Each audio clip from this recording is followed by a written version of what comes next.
श्री शिवाय नमस्तुभ्यम दोस्तों। आप सभी लोग जानते हैं कि निर्जला एकादशी आने वाली है और इस बार निर्जला एकादशी 2 दिनों की पड़ रही है, 6 जून और 7 जून की। आप लोग जिस भी दिन इस निर्जला एकादशी का व्रत रख रहे हो चाहे ना रख रहे हो, पर अगर आप लोगों ने इस निर्जला एकादशी व्रत के दिन तुलसी की सूखी लकड़ी वाला उपाय कर लिया ना, तो आप ये मानकर चलना कि उसी दिन से आपके घर में पैसा आना शुरू हो जाएगा। अगर आपके ऊपर कर्जा भी है ना, तो वो कर्जा भी धीरे धीरे करके पूरा चुकना शुरू हो जाएगा। आपको कर्जे से यहाँ पर छुटकारा मिल जाएगा। अगर आपके घर में भी बहुत ज़्यादा पैसों की हमेशा तंगी बनी रहती है, पैसों की समस्या जो है जाती नहीं है, या आपके घर में सुख और शांति बिल्कुल भी नहीं है, आपके घर में लड़ाई झगड़े बहुत होते हैं, किसी भी प्रकार की अगर आपके घर में दुख और परेशानी चल रही है ना, विशेष रूप से धन से जुड़ी हुई, पैसों से जुड़ी हुई, तो उस जगह पर आप लोगों को ये तुलसी की सूखी लकड़ी वाला उपाय वो भी कब करना चाहिए? सिर्फ और सिर्फ निर्जला एकादशी व्रत के दिन। क्योंकि हमने आपको अपनी पिछली वीडियो में बता दिया है, क्योंकि ये साल की सबसे बड़ी एकादशी है। इस एकादशी के व्रत को करने से जब हमें साल भर के पूरी एकादशियों को फल मिल जाता है, तो इस एकादशी व्रत के दिन अगर हम लोग तुलसी की सूखी लकड़ी वाला उपाय करेंगे, तो आप खुद सोच सकते हैं कि हमें कितना ज़्यादा फल इस उपाय को करने के लिए यहाँ पर मिलने वाला है। बस तुलसी की सूखी लकड़ी वाला जो उपाय है, ये आपको सही तरीके से करना है, सही विधि से करना है, जिसके बाद आपको इस उपाय का फल जो है वो मिलना भी बहुत ही जल्दी शुरू हो जाएगा और बहुत ही बड़ा आपको इसका यहाँ पर फल भी देखने के लिए मिलेगा। तो आइए जानते हैं कि आप लोगों को ये तुलसी की सूखी लकड़ी वाला उपाय इस निर्जला एकादशी व्रत के दिन कैसे करना है। देखो, आप लोग जब भी निर्जला एकादशी का व्रत रख रहे हो, वैसे हमने आपको बता दिया है कि 7 जून के दिन जो निर्जला एकादशी का व्रत है वो रखा जाना सही माना जाएगा। बाकी आपके घर परिवार या मोहल्ले में जिस भी दिन एकादशी का व्रत रखा जा रहा है, आप उस दिन इस वाले उपाय को कीजिएगा। बाकी 2 दिन इस बार एकादशी पड़ रही है, ये बात भी हमने आपको बता दी है। ठीक है, देखो, इस उपाय को करने के लिए आपको सबसे पहली चीज तुलसी जी की सूखी लकड़ी लेनी पड़ेगी। अब ऐसा नहीं कि तुलसी की सूखी लकड़ी हमने आपसे बोला तो आप लोगों ने अपने घर के पौधे में से एक लकड़ी तोड़ी और उससे दीपक जलाओगे, नहीं, ऐसा बिल्कुल नहीं करना है।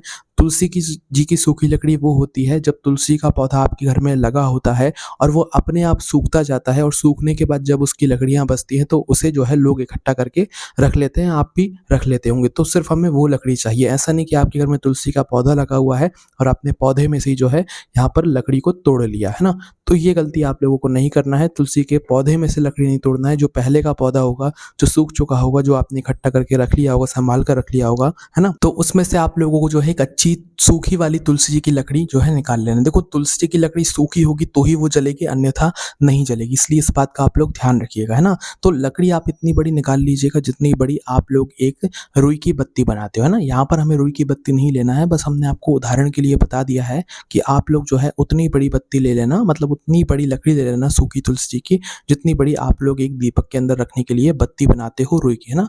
तो उतनी बड़ी अपने हिसाब से जो है एक सूखी तुलसी की लकड़ी को आप लोग तोड़ लीजिएगा। तोड़ने के बाद आपको क्या करना है कि ये जो उपाय है, सूखी तुलसी की लकड़ी वाला जो उपाय है, ये निर्जला एकादशी व्रत के दिन शाम के समय होगा, प्रदोष काल में होगा। ये उपाय सुबह के समय नहीं होगा, दोपहर के समय नहीं होगा, ये उपाय होगा शाम के समय में। ठीक है, अब शाम के समय में कहाँ पर उपाय होगा वो भी हम आपको बताएंगे, पर उससे पहले आप लोग उपाय को पूरा सुन लीजिए।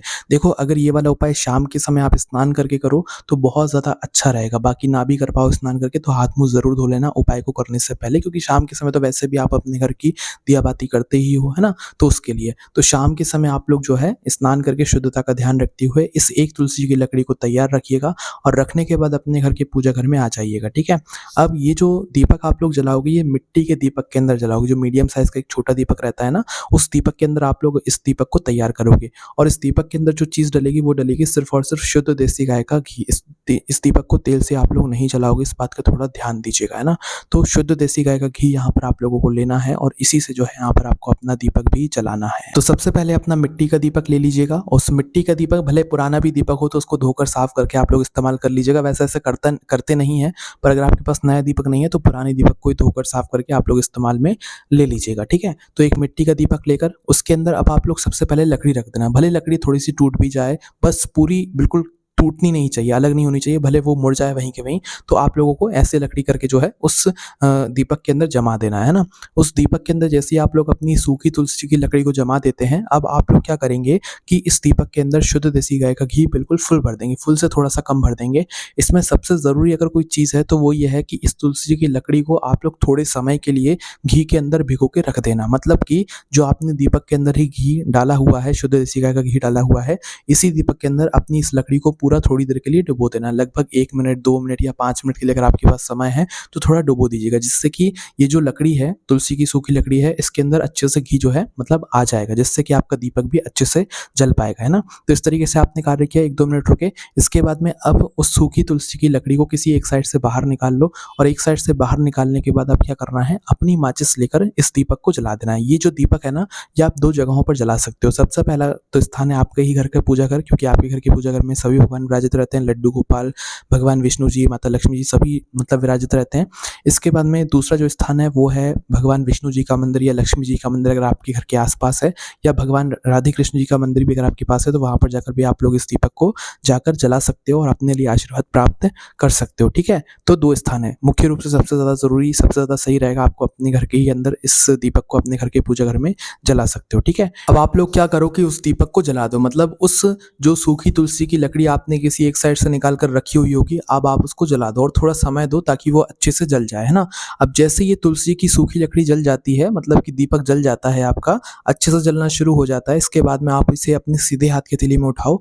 उठाने के बाद अगर भगवान की आरती करना चाहो, भगवान श्री नारायण जी के नाम से, लक्ष्मी जी के नाम से, तो आरती करो। उसके बाद में ये जो मतलब दीपक है, ये या तो आप लड्डू गोपाल की तस्वीर या आकृति के सामने रखो, या जो आपके घर में मूर्ति वगैरह है उसके सामने रखो, या तो भगवान विष्णु जी और माता लक्ष्मी जी जो साथ में बैठे हुए हैं, ऐसी फोटो अगर आपके घर में है तो उनके सामने आप इस दीपक को रख दो। और अगर नहीं भी है तो आपके घर के पूजा घर में आप नॉर्मली इस दीपक को आरती करके रख दो, ठीक है? और भगवान से वहीं पर हाथ जोड़कर प्रार्थना करो कि हे भगवान, हमारे घर में कभी भी धन की समस्या ना आए, कभी भी पैसों की समस्या ना है, हमेशा हमारे घर में बरकत बनी रहे, माता लक्ष्मी जी का आशीर्वाद सदैव हमारे घर पर बना रहे, और हमारे घर से कभी भी सुख और शांति ना जाए, ठीक है? तो ऐसी प्रार्थना करके इस दीपक को आप लोगों को वहाँ पर रख देना है, और कुछ समय के लिए अगर हो सके तो भाई आप लोगों को भगवान विष्णु जी और माता लक्ष्मी जी का ध्यान करना है। उसके बाद में आप लोग इस उपाय को करने का फल भी जो है देख लेंगे, आपको इस उपाय को करने का फल यहाँ पर मिलना शुरू हो जाएगा, ठीक है?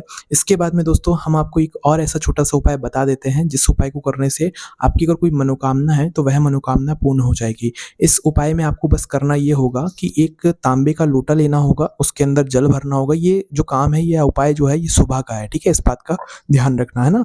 तो ये मनोकामना पूर्ति के लिए आप चाहो तो कर सकते हो।